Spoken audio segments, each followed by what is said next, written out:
Hello, today I'm reading Chapter 5 of the Electric Kool-Aid Acid Test by Tom Wolfe. This is called The Rusky Dusky Neon Dust, and it starts out with a poem. A very Christmas card, Kesey's new place near La Honda, a log house, a mountain creek, a little wooden bridge, 15 miles from Palo Alto beyond, Cahill Ridge where Route 84 cuts through a redwood forest gorge. A redwood forest for a yard, a very Christmas card. And strategic privacy, not a neighbor for a mile. La Honda lived it Western style, one work-a-daddy hive, a housing tract, but it was back behind the redwoods. The work-a-daddy faces could not be seen from scenic old Route 84, just a couple Wild West roadside places, Bob's General Store, the Hilltop Motel in the Wild West tourist mode, with brown wood signs sawed jagged at the ends, but sawed neat, you know, as if to suggest Wild West roughing it, motoring friends, but sanitized Jake seats, ammonia pucks in every urinal. We aim to keep your Wild West sandy pure. Who won the West? Antisepsis did, I guess. La Honda's Wild West load seems to be owed to the gunslinging younger brothers they hold up in town, and Dad blamed, but they found a neighborly way to pay for their stay. They built a whole wooden store, these notorious mothers, but them was the younger brothers, more gunslingers. Now this Kesey and his merry humdingers down the road. In the limelight. Early in 1964, just a small group on hand as yet. In the afternoon, Faye, the eternal beatific pioneer wife, in the house, at the stove, at the sewing machine, at the washing machine, with the children, Shannon and Zane, gathered around her skirts. Out in a wooden shack near the creek, Kesey has his desk and typewriter, where he has just finished the revisions on Sometimes a Great Notion, now almost 300,000 words long. Kesey's friend from Oregon, George Walker, is here, a blond, all-American-looking guy in his 20s, well-built, son of a wealthy housing developer. Walker has what is known as a sunny disposition and is always saying too much in the most enthusiastic way. And Sandy Lehman Hopt. Sandy is the younger brother of Carl Lehman Hopt, whom Kesey had known on Perry Lane. Sandy is a handsome kid, 22 years old, tall, lean, high-strung. Sandy had met Kesey 3 months before, November 14, 1963, through Carl, when Kesey had come over to New York for the opening of the stage version of One Flew Over the Cuckoo's Nest. Kirk Douglas played McMurphy. Sandy had dropped out of NYU and was working as a sound engineer. He was a genius with tapes, soundtracks, audio systems, and so forth, but he was going through a bad time. It got to the point where one day he tried to enter himself into a psychiatric ward, only to be talked out of it by Carl, who took him off to see the opening of One Flew Over the Cuckoo's Nest. And there was Randall McMurphy, Kesey, and Carl asked Kesey to take Sandy out west with him, to La Honda, to get him out of the whole New York morass. And if there was any place for curing the New York thing, this was it, out back of Kesey's in the limelight bower, up the path out back of the house. Up the hill into the redwood forest, Sandy suddenly came upon a fabulous bower, like a great domed enclosure, like what people mean when they talk about a cathedral in the pines, only the redwoods were even more majestic. The way the sun came down through the redwood leaves, trunks and leaves seemed to stretch up for hundreds of feet above your head. It was always sunny and cool at the same time, like a perfect fall day all year round. And sun came down through miles of leaves and got broken up like a pointillist painting, deep green and dapple shadows, but brilliant light in a soaring deep green superbower, a perpetual lime green light, green and gold afternoon, stillness, perpendicular peace, wood scented with the cars going by on Route 84, just adding pneumatic sound effects. Shoo! Like a gentle wind. All peace here. Very reassuring. A few times Sandy and Kesey and Walker would walk up into the forest with axes and cut some wood for the house. But that wasn't really the name of it at Kesey's. Sandy could see that Kesey wasn't primarily an outdoorsman. He wasn't that crazy about unspoilt nature. It was more like he had a vision of the forest as a fantastic stage setting, in which every day would be a happening, an art form. He had hi-fi speakers up on the roof of the house, and suddenly out here in God's great Green Mountain ozone erupts a manic spade blowing on a plastic saxophone, namely an Ornette Coleman record. It's a slightly weird path here that the three loggers take, nutty mobiles hanging from the low branches, and a lot of wood paintings nailed up on the tree trunks. Then a huge tree with a hollow base, and inside it, glinting in the greeny dark, here is a tin horse with the tin bent so that the grotesque little animal is keeled over, kneeling, in bad shape. The terrain Kesey was most interested in fact, was inside the house. The house was made of logs, but it was more like a lodge than a cabin. The main room had big French doors for a picture window effect and exposed beams and a big stone fireplace at one end. Kesey had all sorts of recording apparatus around, tape recorders, motion picture cameras, and projectors. And Sandy helped add still more, some fairly sophisticated relay systems and the like. Often the Perry Lane people would drive over, although no one had moved to La Honda so far. Ed McClanahan, Bob Stone, Vic Lavelle, Chloe Scott, Jane Burton, Roy Seaburn. Occasionally, Kesey's brother Chuck and his cousin Dell would come down from Oregon. They both resembled Kesey, but were smaller. Chuck was a bright, quiet man, casual and down-home. Dell was powerfully built and more completely down-home than either. Kesey was trying to develop various forms of spontaneous expression. They would do something like, all lie on the floor and start rapping back and forth, and Kesey puts a tape recorder microphone up each sleeve and passes his hands through the air and over their heads, like a sorcerer making signs, and their voices cut in and out as the microphones sail over. Sometimes the results were pretty, well, freaking gibberish to normal human ears, most likely, or to the receptive standard intellectual who has heard about the 1913 Armory Show and Eric Satie and Edgar Versailles and John Cage, it might sound sort of avant-garde, you know. But in fact, like everything else here, it grows out of the experience with LSD. The whole other world that LSD opens your mind to existed only in the moment itself, now. And any attempt to plan, compose, orchestrate, write a script only locked you out of the moment, back in the world of conditioning and training where the brain was a reducing valve. So they would try still wilder improvisations, like the human tapes, huge rolls of butcher paper stretched out on the floor. They would take wax pencils, different colors, and scrawl out symbols for each other to improvise on. Sandy, the pink drum strokes there, and he would make a sound like chion chun, and so forth. And Kesey, the guitar arrows there, brunga brunga brang brang, and Jane Burton, the bursts of scat vocals there, and Bob Stone, the voiceover stories to the background of the human jazz.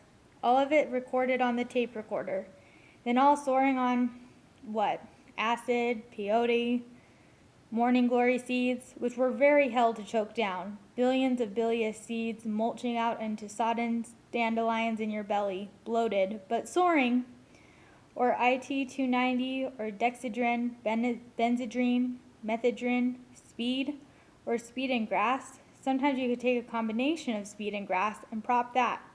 LSD door open in the mind without going through the whole uncontrollable tumult of the LSD. And Sandy takes LSD and the limelight, and the magical bower turns into neon dust. Pointillist particles for sure, now. Golden particles, brilliant forest green particles, each one picking up the light and all shimmering and flowing like an electronic mosaic. Pure California neon dust. There is no way to describe how beautiful this discovery is, to actually see the atmosphere you have lived in for years for the first time, and to feel that it is inside of you too, flowing up from the heart, the torso, into the brain, an electric fountain. And IT-290, he and George Walker are up in the big tree in front of the house, straddling a limb, and he experiences intersubjectivity, he knows precisely what Walter is thinking. It isn't necessary to say what the design is, just the part each will do. You paint the cobwebs, Sandy says, and I'll paint the leaves behind them. Too much, says George, because, of course, he knows.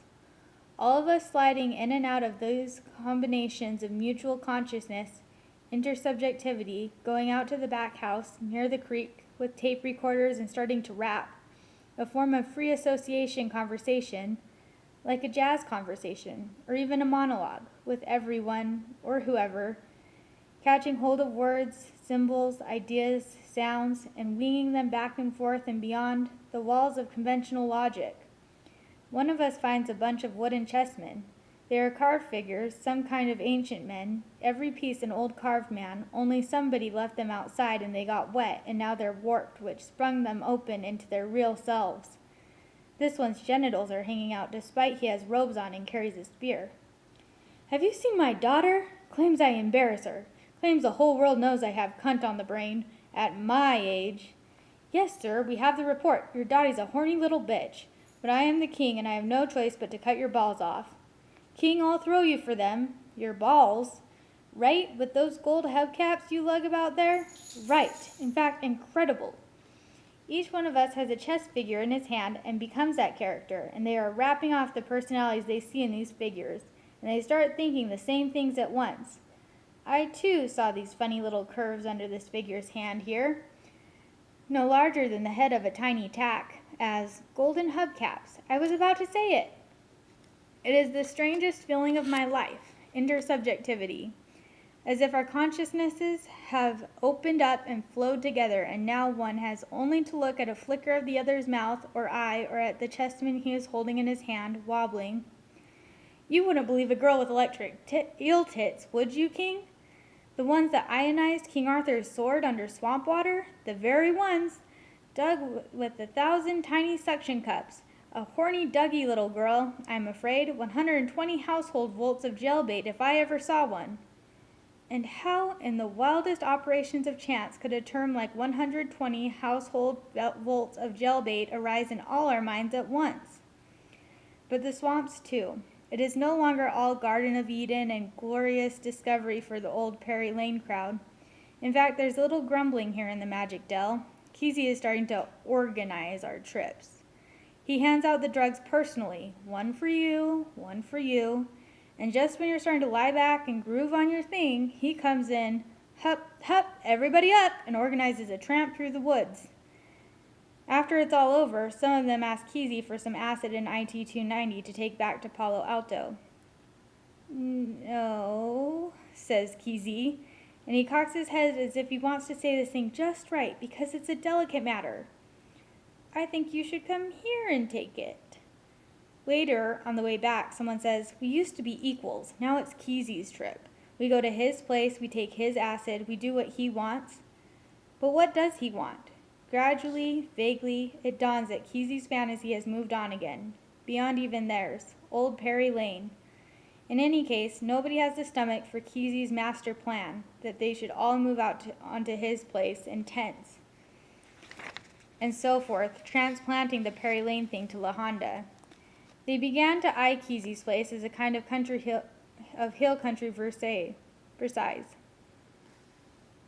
With Kesey as the Sun King, looking bigger all the time, with that great jaw and profile against the redwoods and the mountain tops.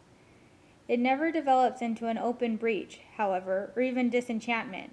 They just got uneasy. They get the feeling that Kesey was heading out on further, toward a fantasy they didn't know if they wanted to explore. Other people were beginning to show up at Kesey's, and that was part of the trouble. Some of the Perry Lane crowd didn't know exactly what to make of Cassady. Here he is before us in Kesey's Versailles, coming on, with his shirt off and his arms jerking and his abdominal obliques jutting out at the sides like a weightlifter's. We are hip. We value the holy primitive, only Kesey is intimating that one should learn from Cassady. He is talking to you, which he was. Cassady wanted intellectual communion, but the intellectuals just wanted him to be the holy primitive, the Denver kid, the natural in our midst. Sometimes Cassady would sense that they weren't accepting him intellectually and go off into the corner, still on his manic monologue, muttering, "All right, I'll take my own trip. I'll go off on my own trip. This is my own trip, you understand?" Or Page Browning. The cadaverous cowboy had found his way over the mountain, too. Back on Perry Lane, he had just been a low-rent character popping in from time to time on his route. Only now Kesey is intimating that one can learn from Page Browning. Kesey finds something loyal, brave, and creative, under that cadaverous face and the Adam's apple and the black motorcycle jacket like a leftover from when he must have ridden with the Hells Angels. And his thick Shelloup Pit voice, the primordial Shelloup Pits, could that be it? A little class fear, after all, among the hip, genteel intellectuals?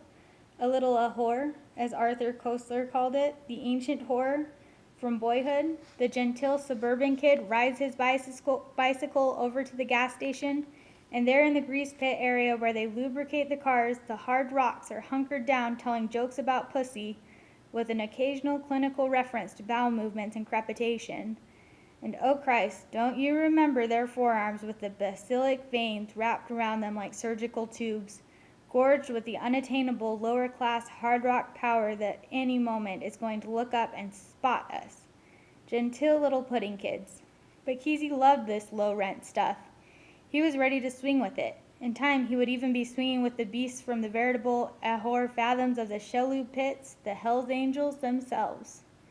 In fact, only a few of the new retinue that showed up at La Honda were low-rent in terms of background, but the place became much more down-home than Perry Lane.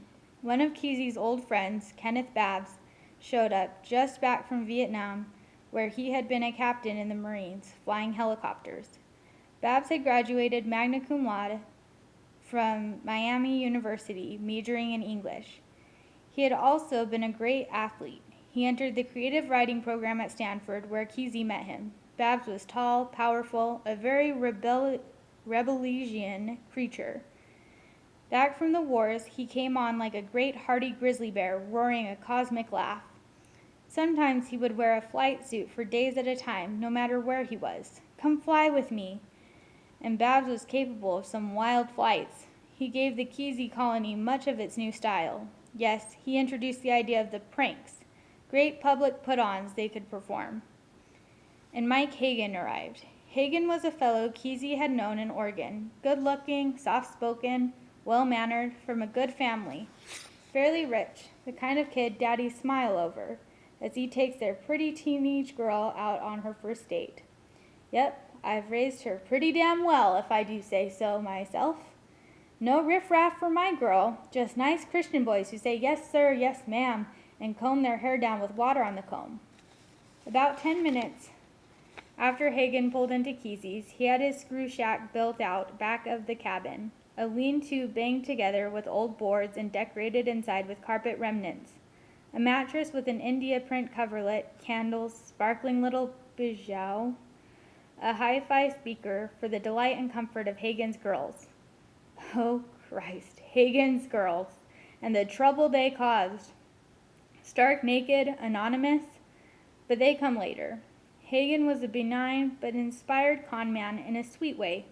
He had a special gift for haggling, bartering, hassling, and Hagen would turn up with his car crammed with gleaming tape recorder equipment, movie equipment, microphones, speakers, amplifiers, even videotape equipment, and the audio-visual level started rising around here.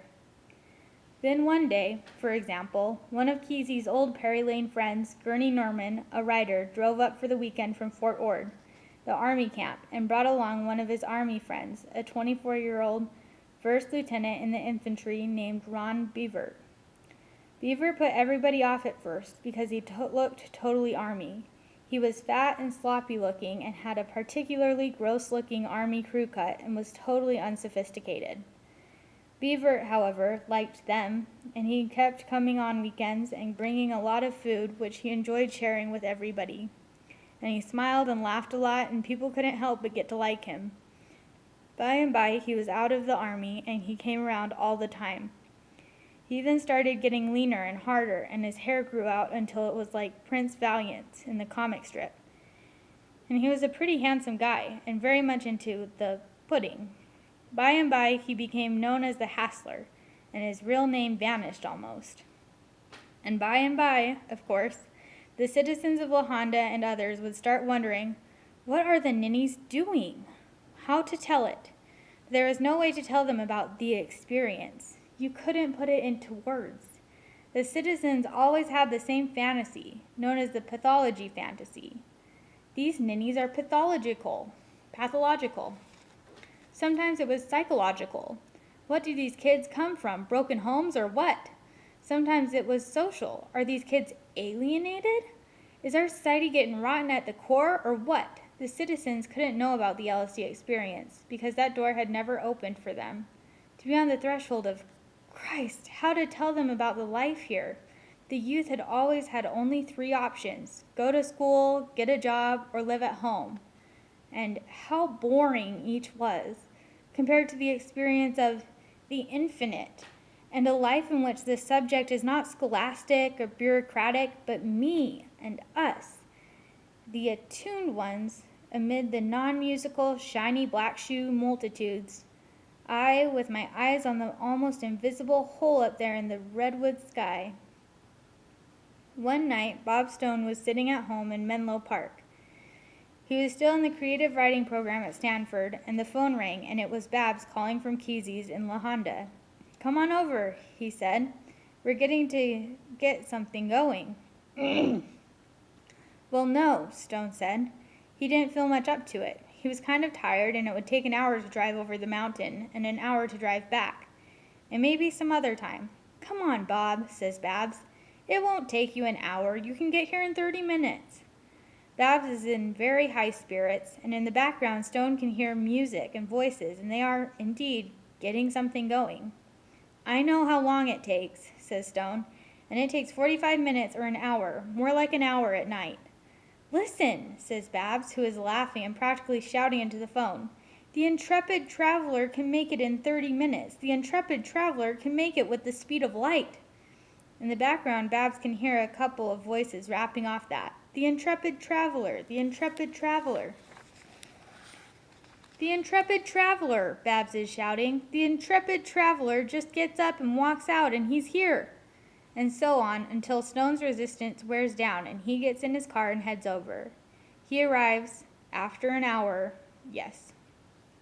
As soon as he gets out of his car out front of the house, he starts hearing the big rap from inside the house, from up in the woods. It's like drums are beating and horns are blowing and pranksters are ululating and rapping, "The intrepid traveler, the intrepid traveler, the intrepid traveler, the intrepid traveler." He goes through the French doors in the front, mad ochre and lurid lights, gongs, pipes, drums, guitars being banged like percussion bangers. "The intrepid traveler, the intrepid traveler, the traveler in a flash, the intrepid traveler straights out the curves, the intrepid traveler curves out the straights, the intrepid traveler a beam of light, the intrepid traveler a lightning beam, the intrepid traveler shortens the circuit, the intrepid traveler shortwaves the band, the intrepid traveler and his band of merry pranksters, the intrepid traveler and his band of merry pranksters take a journey to the east."